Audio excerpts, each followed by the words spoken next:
Sejam bem-vindos a mais um vídeo. Meu nome é Pedro Rodrigues Ribeiro, sou psicólogo, sou formador na área de hipnose clínica e terapêutica e hoje eu gostaria de vos falar sobre uma técnica específica de hipnose chamada Affect Bridge. Eu já referi esta técnica e este nome num vídeo anterior, mas hoje eu gostaria de explorar um pouco mais o que é que ela é em particular. Bom, em primeiro lugar, esta técnica de Affect Bridge é uma técnica utilizada para fazer regressão de idade, obviamente. Esta técnica é uma técnica de hipnoanálise, o que significa que é uma técnica que, embora seja utilizada em hipnose, tem uma componente de origem psicanalítica. Isto porque os seus criadores, John e Ellen Watkins, têm ambos formação dinâmica. Ellen Watkins já faleceu, John Watkins também penso que já tenha falecido, não tenho bem a certeza, mas eu sim, acho que faleceu. E o seu contributo foi no desenvolvimento, no desenvolvimento da psicanálise, nomeadamente na criação de uma forma de terapia analítica chamada terapia de estados do ego, Ego State Therapy. Neste tipo de terapia, aquilo que é postulado por John e Ellen Watkins é que o indivíduo tem diferentes partes de ego. Qualquer uma dessas partes pode ser referidas às suas relações objetais, neste caso um ego relacionado com o pai, um ego relacionado com a mãe, um ego relacionado com a imagem de uma criança ou de si enquanto criança e, portanto, aquilo que a terapia propõe é não só uma unificação, mas também a utilização dessas partes do ego para ajudar a pessoa no seu percurso de alívio do sofrimento, da dor, da catarse. É muito semelhante a alguma perspectiva da Gestalt, no sentido que é composto por várias partes para formar um só, portanto a noção de que há uma desfragmentação do ego e aquilo que se procura é a unificação. No entanto, é tudo feito com uma abordagem dinâmica. Qualquer um deles era também versátil ou era versado na utilização de hipnose. O próprio John Watkins escreveu vários manuais em coautoria com também terapeuta chamado Alan Arambaz, acho que é assim que se pronuncia, sobretudo acerca de técnicas de hipnoanálise, ou seja, ligadas à psicanálise. E John e Ellen Watkins, especialmente John Watkins, neste sentido, desenvolveu então esta técnica de regressão, que é Affect Bridge. Ora, qual é que é a principal diferença desta técnica versus outras formas de proceder a regressão? Num modelo tradicional, ou mesmo até numa perspectiva ericksoniana, a regressão de idade é sempre feita de uma forma ou deixada à mente do paciente, deixado um pouco de uma forma criativa, voltar para lá até uma altura em que a pessoa sinta ou tenha sentido esses recursos, claro que sempre sugestionada para regredir de idade. No caso dos ericksonianos, a forma como isso é feito é como se referir indiretamente em imagens, em memórias de tarefas que a pessoa tenha feito ou tenha experienciado enquanto criança, como brincar, como os primeiros dias na escola, como aprender a ler, a escrever. Todas essas sugestões vão fazer com que a pessoa de alguma forma regrida. Num contexto tradicional, então aí estamos a falar de uma regressão até uma idade específica ou, de novo, até uma memória específica ou até uma idade mais específica. Claro que isto também pode ser feito de uma forma vaga ou, então, a sugestão direta para uma determinada idade ou um determinado contexto, desde que, de uma forma antecipada, o psicoterapeuta tenha recolhido uma boa anamnese e tenha inquirido especificamente esses pormenores. Ou, se por exemplo o paciente chegar ao pé do terapeuta e dizer eu não me recordo nada entre os meus 7 e 9 anos de idade. Ok, então aí, em termos de regressão, este digamos é o limite onde a amplitude em que nós vamos tentar explorar. Pronto. Na questão do Effect Bridge, aquilo que o terapeuta propõe à pessoa é a regressão até ao primeiro momento em que ela sinta que tenha percepcionado, tenha sentido um determinado afeto, ou emoção, ou sentimento. Porquê?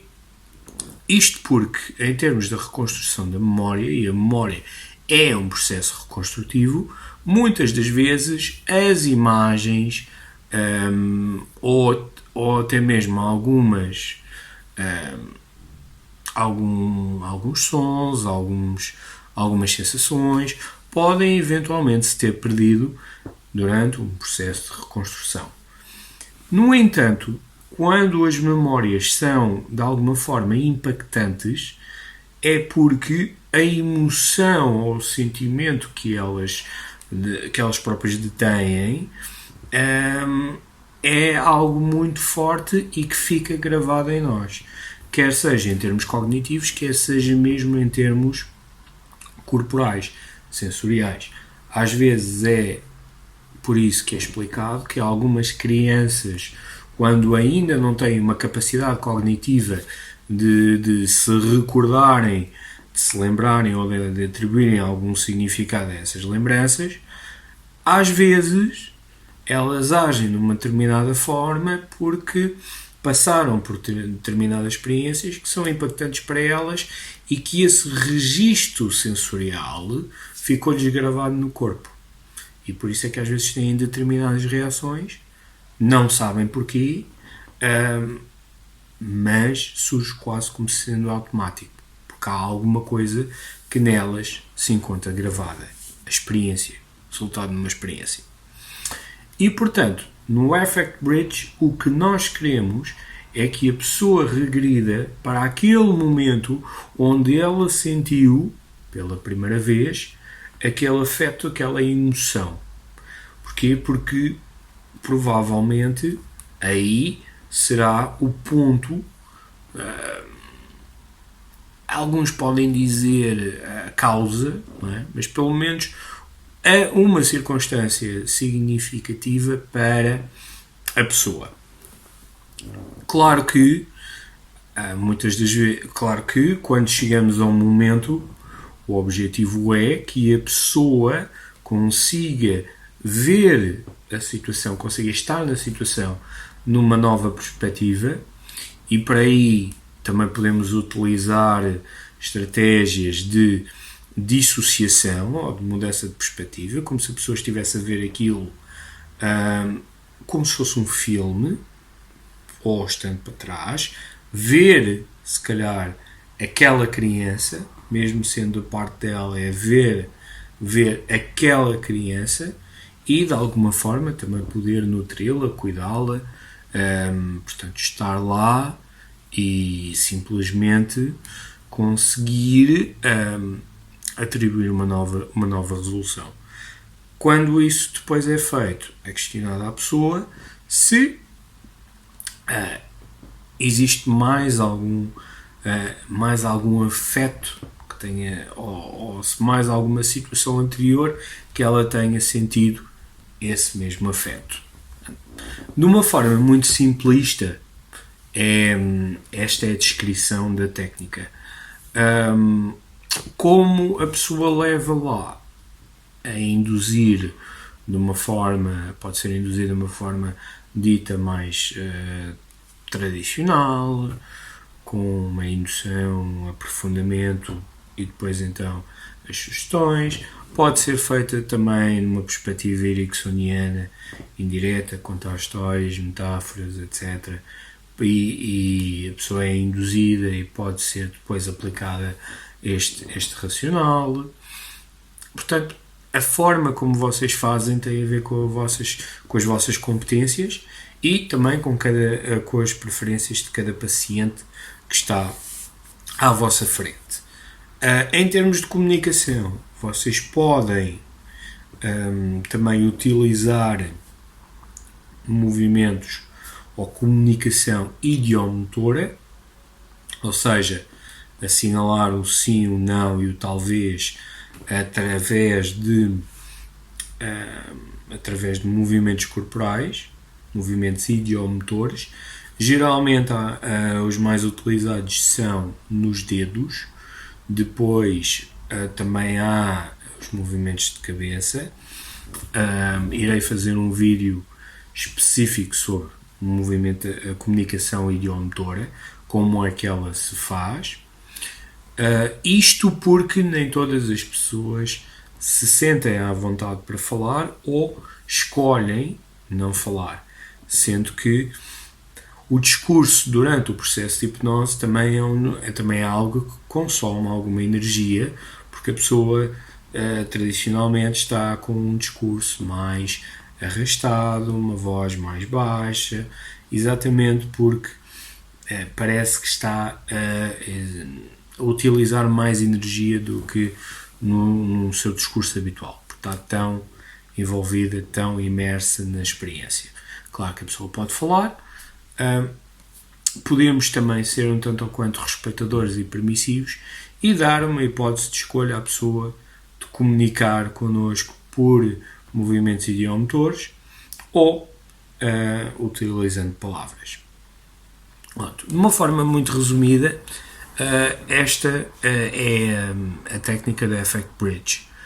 Em algumas circunstâncias e para algumas pessoas poderá ser muito mais vantajosa e eficaz em termos de utilização da regressão do que provavelmente em memórias ou contextos específicos, já que pode ser mais fácil chegarmos a uma emoção do que propriamente a uma memória visual ou muito marcante.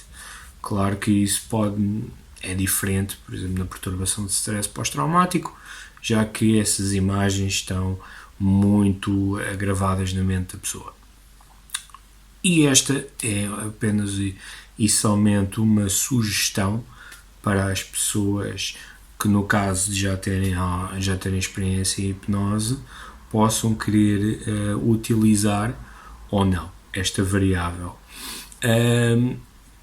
Para além de treinos presenciais, vocês podem encontrar alguma descrição da técnica pelos próprios autores ou por Barambás, que ele e colegas realizaram investigação científica utilizando essa técnica como variável.